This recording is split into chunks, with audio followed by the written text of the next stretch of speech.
नमस्कार दोस्तों, मैं विवेक एक बार फिर से अपने YouTube channel stock trading technique पर आपका हार्दिक स्वागत करता हूं। चलिए दोस्तों, फिर से एक बार निफ्टी, बैंक निफ्टी और उसके कुछ कंपोनेंट्स के बारे में बात कर लेते हैं।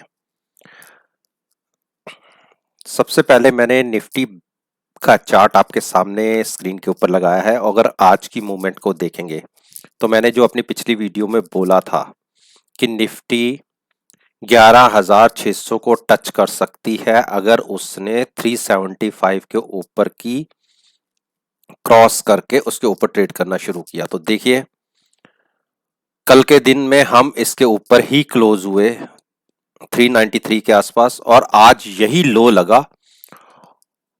और जो क्लोजिंग, जब मैं ये वीडियो 11:10 पर रात को रिकॉर्ड कर रहा हूं, उस टाइम निफ्टी 11,550 के आसपास ट्रेड कर रही है।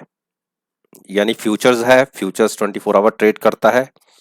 तो 550 के आसपास का जो प्राइस दिखा रही है, तो कल के लिए क्या पॉसिबिलिटीज बनती है। देखिए, जब तक क्लोजिंग बेसिस पे 11,375 जो एक नीचे की सपोर्ट है, जब तक वो ब्रेक नहीं करती तब तक निफ्टी के अंदर स्ट्रेंथ है।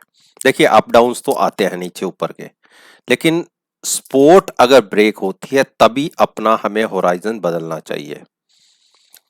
तो किसी को अगर बाइंग साइड पर बैठना है तो आप सेफर साइड 450 का 11,450 का सपोर्ट स्टॉप लॉस लेके बाइंग कर सकते हैं।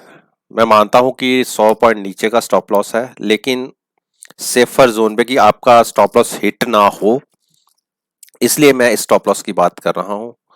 तो जो एक पहला टारगेट छोटा सा दिखेगा वो 628 के आसपास का होगा। उसके ऊपर एक बड़ी शॉर्ट कवरिंग वाली रैली देखने को मिल सकती है। देखिए, जैसे यहाँ शॉर्ट्स क्रिएट हुए थे और हम तकरीबन उसी प्राइस के आसपास आ गए जहां से हम गिरे थे। तो बाइंग साइड पर मैंने अपना ओपिनियन आपके साथ शेयर कर लिया, क्योंकि अब नीचे से भी हम देखिए एक क्रॉसओवर दिखा रहे हैं। डीएमआई में भी और एमएसीडी में भी हमें एक क्रॉसओवर मिल चुका है। तो हम बाइंग करके चलेंगे, शॉर्ट का कोई नजरिया अभी फिलहाल नहीं रखेंगे। अब मैं बात करता हूं बैंक निफ्टी की। बैंक निफ्टी ने भी एक बुलिश साइड का क्रॉसओवर दिया है। आरएसआई में अभी बहुत गुंजाइश है ऊपर जाने की, अभी कोई ओवरसोल्ड पोजीशन नहीं है। लेकिन आज देखिए, एक सुप्रीम कोर्ट की हियरिंग थी जिसमें पोस्टपोन हो गई है हफ्ते भर के लिए। उसकी वजह से एक सुबह के दिन में तकरीबन 20,850 के हाई छूने के बाद एक करेक्शन बैंक निफ्टी में देखी गई और हम लोस साइड के आसपास ही क्लोज हुए। तो जब तक प्राइस 21,950 के ऊपर है, हम बैंक निफ्टी में शॉर्ट क्रिएट नहीं करेंगे। 21,950 के ऊपर किसी भी डिप के ऊपर हम बाइंग करेंगे, शॉर्ट नहीं करेंगे। लेकिन अगर 21,950 नीचे की तरफ ब्रेक हो जाता है तो आप अपना मूड बना सकते हैं शॉर्ट की तरफ। लेकिन शॉर्ट कहां करना है? 20,850 के बाद, वहां से भी हमें 100 पॉइंट देखना है, क्योंकि वो कंफर्मेशन इतनी बढ़िया होगी कि हमें उसमें 500 टू 600 पॉइंट डाउन साइड पर नीचे मिल सकते हैं। लेकिन किसी को बाइंग करनी है तो इसी लेवल पे भी बाइंग कर सकते हैं। उस केस में आपको 21,950 का स्टॉप लॉस लेना है और फ्लैट टू पॉजिटिव ओपन होती है तो आप 15 से 20 मिनट देखिएगा, बाइंग करिए। ऊपर के मेरे टारगेट्स 23,150 के हैं। नीचे से हमें बुलिश क्रॉसओवर भी जनरेट हो चुका है, देखिए एमएसीडी में भी, डीएमआई में भी। तो हम इसमें बाइंग करके चल सकते हैं। अब हम बात कर लेते हैं जो दिग्गज शेयर है निफ्टी बैंक के। देखिए, एचडीएफसी बैंक ने जो हाई बनाया 1130 का, वहां से करेक्शन देखने को मिली और लो साइड पर क्लोज हुआ और इसको एक डोजी कह सकते हैं, बियरिश साइड का डोजी। तो कल की ओपनिंग बहुत मैटर करती है। अगर आज की क्लोजिंग से नीचे की ओपनिंग होती है और कंटिन्यूस नीचे ही ट्रेड करता रहता है तो आप शॉर्ट क्रिएट कर सकते हैं, क्योंकि डोजी जैसा बना है उसमें एक एक बार के लिए छोटा ट्रेड आपको डाउन साइड पर मिल सकता है, लेकिन मोमेंटम अभी भी इसमें पॉजिटिव है। मैं केवल जो ये कैंडल जनरेट हुई है इसी को देखते हुए आपसे बात कर रहा हूं। लेकिन अगर मैं आपसे बात करूं एडीएक्स डीएमआई की, तो उसमें बुलिश क्रॉसओवर है, एमएसीडी में बुलिश क्रॉसओवर है, आरएसआई अभी ओवर बॉट पोजीशन में नहीं है। नीचे से इंडिकेटर्स के सिग्नल्स बाइंग की तरफ इंडिकेट कर रहे हैं। लेकिन जो डोजी ये एक कैंडलस्टिक पैटर्न क्रिएट हुआ है, मैं उसके बिहाफ पे आपसे बात कर रहा हूं कि एक छोटा सा ट्रेड डाउन साइड की तरफ दिख सकता है। लेकिन मुझे अगर कोई ट्रेड लेना हो शॉर्ट साइड पर, तो मैं 1070 का वेट करूंगा, उसको ब्रेक होने के बाद नीचे शॉर्ट की तरफ अपना व्यू जनरेट करूंगा। मैं यहां से शॉर्ट क्रिएट नहीं करूंगा। हां, जो कल की क्लोजिंग थी, यानी क्लोजिंग कल का मतलब जो थर्सडे की क्लोजिंग थी 1100 की, उसका स्टॉप लॉस लेके मैं करंट लेवल पर बाइंग करूंगा। शॉर्ट इस लेवल पे शॉर्ट नहीं करूंगा। तो बाइंग की पॉसिबिलिटी यहां से अकॉर्डिंग टू इंडिकेटर्स 90% अपसाइड की है। मैं केवल मोमेंटम के साथ जो एक कैंडल जनरेट हुई है उसको देखते हुए कह सकता हूं कि छोटी सी करेक्शन दिख सकती है। अब हम बात कर लें इंडस बैंक। देखिए, इंडस बैंक ने एक बेरिश हैमर क्रिएट किया है, यानी प्राइस ऊपर जाने के बाद लोअर साइड पर क्लोज हुआ है, लेकिन मोमेंटम अभी भी तेजी का है। देखिए, यहां से बाइंग की स्ट्रेंथ और एमएसीडी क्रॉसओवर दिखा रहा है। तो क्या हमें यहां से बाइंग करनी चाहिए? नहीं, पहले वेट कीजिए सुबह की ओपनिंग का। अगर आज की क्लोजिंग से ऊपर ही ट्रेड करता रहता है, यानी 603 के ऊपर ओपन होता है और कंटिन्यूअस उसके ऊपर ट्रेड करता है, तो आप बाइंग पर पोजीशन लीजिएगा। स्टॉप लॉस आज की क्लोजिंग का ले लीजिए 605 का। 608 या 10 के आसपास प्राइस ट्रेड करता दिखे तो आप बाइंग करिएगा। शॉर्ट बिल्कुल मत सोचिएगा। शॉर्ट सोचना हो तो 565 जब ब्रेक हो तब आप शॉर्ट पर अपनी पोजीशन क्रिएट करिएगा, यहां से शॉर्ट नहीं करना। एचडीएफसी बैंक ने एचडीएफसी ने मेरे जो अपसाइड के टारगेट्स से 1800 के अबव के, वो एक बार दिखा दिए। जो मैंने अपनी पिछली वीडियोस में बोला था कि 1820 तक जा सकता है, लेकिन वहां सस्टेन नहीं करा और वहां से एक रिजेक्शन देखने को मिली और लोअर साइड की तरफ क्लोज हुआ, एक डोजी पैटर्न क्रिएट। यानी यहां से अभी आप एक कैंडल का वेट कीजिए, जिस भी तरफ की वो कैंडल जनरेट होगी तो समझ लीजिए मोमेंटम अब उस तरफ क्रिएट होने वाला है। जैसे इतनी बड़ी जर्नी आपने एक ग्रीन साइड पर देखी, हो सकता है कि यहां कंसोलिडेट करे और प्राइस अब अगली कैंडल हमें बताएगी कि हमें किस तरफ जाना है। तो मोस्ट प्रोबेबली देखिए यहां पे एक इस तरीके की कैंडल जनरेट हुई थी। देखिए, ये जो कैंडल आप 16 जुलाई को देख रहे हैं, अप साइड का एक डोजी क्रिएट हुआ और उसके बाद की आप देखिए मूवमेंट कितनी ऊपर आई। तो इसीलिए यहां से भी एक हमें ट्रेंड का पता लगेगा कि अभी हमें ऊपर की तरफ जर्नी और करनी है या यहीं से हम अब रिवर्सल। देखिए, यहाँ पे एक बार ये कैंडल यहाँ पे भी जनरेट हुई और उसके बाद का ट्रेंड देखिए कितना नीचे तक गया। यहां से ट्रेंड की कंफर्मेशन मिली कि अभी हमें किस तरफ जाना है। वही यहां से हमें अब ट्रेंड का कंफर्मेशन मिलेगी अब हमें किस तरफ की जर्नी शुरू करनी है। तो पहले एक कैंडल को देखिएगा। तो हम केवल पहले कल के दिन के लिए इसमें एक कैंडल को देखेंगे, उसके बाद अपना कोई ओपिनियन जनरेट करेंगे। कोटक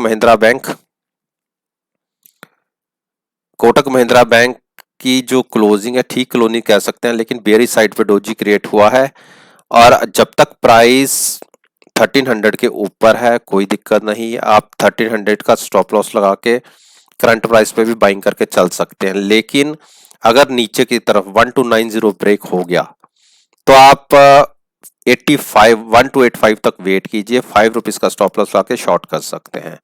लेकिन जहां पर क्लोजिंग है अभी आज के दिन के लिए, मोमेंटम अभी पॉजिटिव है। आप जैसे मैंने बोला 1300 के स्टॉप लॉस के साथ करंट प्राइस पर भी बाइंग कर सकते हैं। आईसीआईसीआई बैंक ने मेरे टारगेट 377 के जो मैंने देखिए ऊपर की तरफ मेंशन किए हुए थे, आज के दिन में हिट किए और प्राइस इसके ऊपर भी गया, 383 तक गया, लेकिन रिजेक्शन मिली और क्लोजिंग आई 377 से नीचे। 375 78 के ऊपर की क्लोजिंग एक अच्छी शॉर्ट कवरिंग और क्रिएट कर सकती है, जो प्राइस को तकरीबन 400 तक ले जा सकती है। लेकिन एक चीज और ध्यान में रखनी होगी, अगर हम 363 या 64 के नीचे ट्रेड करना शुरू किया, यहां से सेलिंग देखने को मिली, तो फिर से हम एक बेरिश ट्रेंड में कंटिन्यू कर जाएंगे, एंटर करेंगे, तो उस केस में फिर से 340 के टारगेट्स देखने को मिल सकते हैं। देखिए यहां पर पहले भी कई बार कई दिन लगातार कंसोलिडेट करता रहा इसका प्राइस, हो सकता है इस जोन को क्रॉस करने में थोड़ी तकलीफ हो। देखिए यहां भी तकरीबन 7-8 दिन तक लगातार इसी प्राइस के नीचे ट्रेड करता रहा, आज फिर हम इसी प्राइस के नीचे ही गए, यानी एक स्ट्रॉन्ग रेजिस्टेंस है जहां पर हैवी सेलिंग देखी जाती है। तो किसी को अगर बाइंग में पोजीशन लेनी हो तो वो प्राइस को 378 के ऊपर जाने दे, कंटिन्यूस ट्रेड करने दे, उस केस में आप 1 से 2 रुपए का स्टॉप लॉस लेके बाइंग कर सकते हैं। लेकिन अगर उसके प्राइस नीचे ही है तो आप बाइंग मत करिएगा। हाँ, शॉर्ट लेनी हो तो आप 363 के नीचे जाके शॉर्ट लीजिएगा, करंट प्राइस पर नहीं। एक्सिस बैंक में देखिए डोजी बना है 445 और हमें यहां से बाइंग करनी चाहिए, बिल्कुल आप बाइंग कर सकते हैं 436 के स्टॉप लॉस के साथ। उस केस में आपको 470 के टारगेट्स देखने को मिल सकते हैं। लेकिन शॉर्ट कब लेनी है हमें, अगर इसके ऑपोजिट प्राइस जाना शुरू करता है तो हमें कम से कम 430 तक वेट करना होगा। 433 का स्टॉप लॉस लेके हम शॉर्ट तब क्रिएट करेंगे, उसके बीच में नो ट्रेडिंग जोन है। एसबीआई में देखिए मैंने कहा था कि अब हम ऊपर के ट्रेडिंग जोन के अंदर एंटर कर चुके हैं, जो 187 से लेके 197 का है।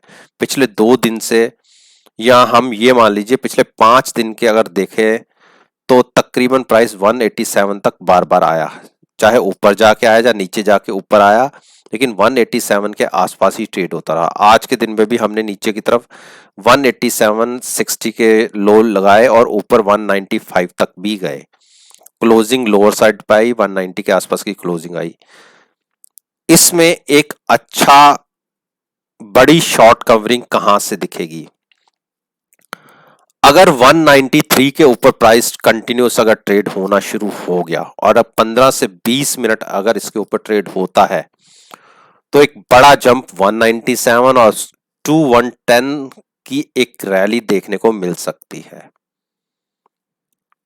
मेरा अपनी बाइंग अपॉर्चुनिटी होगी 193 के ऊपर, लेकिन इसके ऑपोजिट अगर 187 ब्रेक होता है और क्लोज होता है तो मैं शॉर्ट करके अपनी पोजीशन लेना चाहूंगा 177 के टारगेट के लिए। इसके बीच में ट्रेड नहीं लूंगा।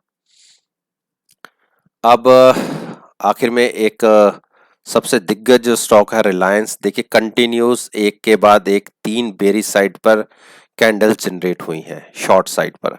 ऐसा एक बार यहां भी देखने को आपको मिला था, तो उसके बाद हम नीचे तक गिरे थे। यानी आज की क्लोजिंग हम ये कह सकते हैं 20 दिन की मूविंग एवरेज के नीचे आई है, या सेम प्राइस पर मान सकते हैं। अगर कल हम फिर से इसके नीचे ही ट्रेड करना शुरू करते हैं तो आप 2180 तक नीचे की तरफ गिर सकते हैं, यानी 40 पॉइंट हम यहां से और नीचे जा सकते हैं। 2183 एक स्ट्रॉन्ग सपोर्ट है, ये अगर ब्रेक हुई तो 50 पॉइंट्स की और डाउनसाइड रिलायंस के अंदर की पॉसिबिलिटी नीचे गिरने की हो जाएगी। तो दोस्तों ये वो स्टॉक्स थे जिनके ऊपर मैं रोज अपना ओपिनियन आपके साथ शेयर करता हूं और कहता हूं कि नेक्स्ट ट्रेडिंग सेशन में आप चलती हुई मार्केट या मार्केट के बाद भी मेरे वीडियो के साथ इन स्टॉक्स के प्राइसेस को एनालाइज कर सकते हैं और आप देखेंगे कि आपको बहुत अच्छे रिजल्ट्स मिलेंगे। वीडियो अगर पसंद आई हो तो मेरी वीडियो को लाइक कीजिए, शेयर कीजिए और मेरे चैनल को सब्सक्राइब करना मत भूलिएगा और साथ में बेल आइकन का बटन भी प्रेस कीजिएगा। और मेरी आपसे एक विनती है कि ये वीडियो को केवल सीखने के पॉइंट ऑफ व्यू तक ही सीमित रखिए। मैं कभी नहीं कहता कि मेरी वीडियो को देखकर मार्केट में कोई पोजीशन क्रिएट करें। तो चलिए इसी बात के साथ मैं आपसे विदा लेता हूँ और एक नई वीडियो के साथ फिर से आपके सामने आऊंगा। तब तक के लिए धन्यवाद। Take care and have a nice day.